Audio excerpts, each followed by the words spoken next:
Un'ondata di gelo come quella del 1985 o più recentemente del 2012 in arrivo sul Veneto a partire dal prossimo fine settimana. Un colpo di coda dell'inverno, in ritardo rispetto al calendario, con quella che secondo gli esperti sarà tra le più intense dell'inverno.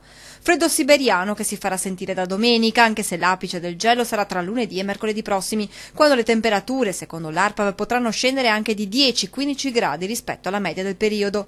A 1500 metri di quota sono attese temperature mediamente intorno ai meno 12-15 gradi, che in diverse località montane potranno far scendere i valori minimi anche al di sotto dei meno 20 gradi.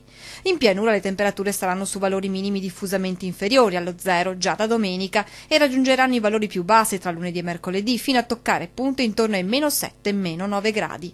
Anche le massime giornaliere saranno molto basse, in pianura resteranno intorno allo zero. Domenica e lunedì poi la sensazione di freddo sarà ancora più forte per i venti nord-orientali che soffieranno sulla nostra regione.